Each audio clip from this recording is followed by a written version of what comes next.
Hello, hello, hello. Welcome to part two of the series. It's only a two-part series, basically, of things that you should do to save money at least one time. Maybe you've done these things before, maybe have not done these things before, but give it a whirl anyway. Consider it and then just do it.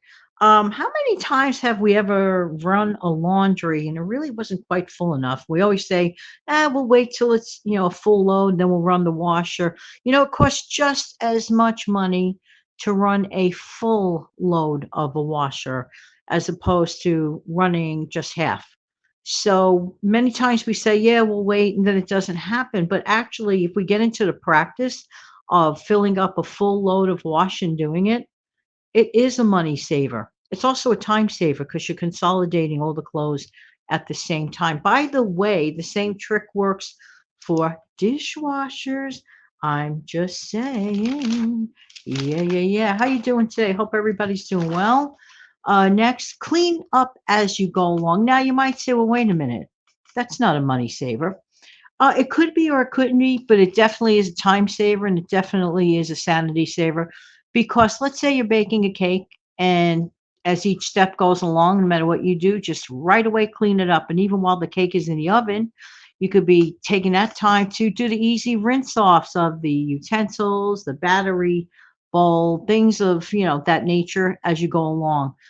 Big greasy ooey gooey meals while the stuff is in the oven or on top of the stove, clean up as much as you can as you go along. And then the wind up, the cleanup after the meal is so much easier. So I do believe that it does help you to save money in so much as you could be doing other things that you will have the extra time to earn money. And if you don't earn money or save money, you're just chilling out better. It makes life a lot easier. So I do believe I am a big fan of cleaning up as I go along and not accumulating the tasks. Next, regarding vacations, vacations should be saved up for in advance. You should start a vacation fund if this is important to you. Take a few months or whatever it takes, however period of time it takes you to save up for your desired vacation. That way you are ready. And then, of course, have a little extra money for spending. This way, no matter what you charge on your card, when the bill comes in, guess what? You are all ready, as opposed to not saving up for a vacation, doing it the backwards way, not saving up for a vacation and then using your card and you're faced with months and months and months of bills. No, no, no, no, no, no. Isn't it easier to just save up in advance? That's the way I feel about it. And speaking of getaways and vacations, consider perhaps maybe just doing like weekend trips or day trips. That is so much less costly. It is just so worth it to consider smaller budgets, smaller vacation. You see where I'm going with this? Not to have that headache, to not have to worry about that. So planning ahead, and I really mean planning ahead, really, really helps. So weekend getaways are a great thing to do. Let's see. This summer, you might consider planning just a simple backyard cookout once a month throughout the whole summer. Let's say three times. Make plans to either have your family only come over, or another time just your friends. A cozy gathering, or just your immediate family, and make it fun. Keep it simple. Keeping these things simple, especially when you're doing things like this, is really, really very helpful. Next, taking the time to stock up on emergency preparedness.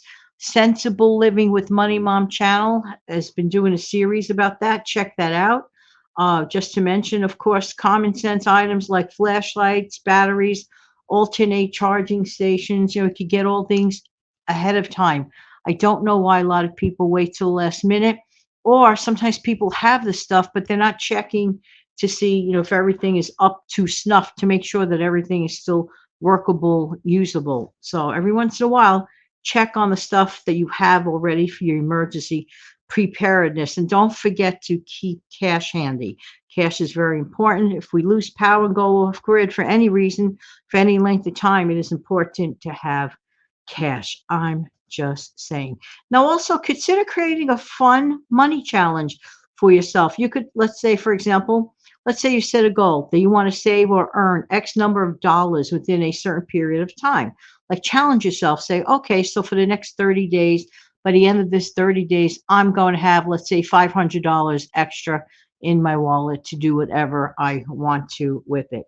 And don't forget this one at all times. If you've never done it, start doing this. I call them the name it and claim it funds, whether it is for a vacation, whether it is just money for unexpected, let's say, car repairs, things of that nature, or you have a goal, to buy brand new tires or whatever the case may be. Name it and claim it. Create the fund, but name the fund. Take good care of the fund. Thank you so much for being here, everyone. I really do appreciate everybody's time. Don't forget to take good care of yourself and your wonderful family, and click like, share, and subscribe to the channel.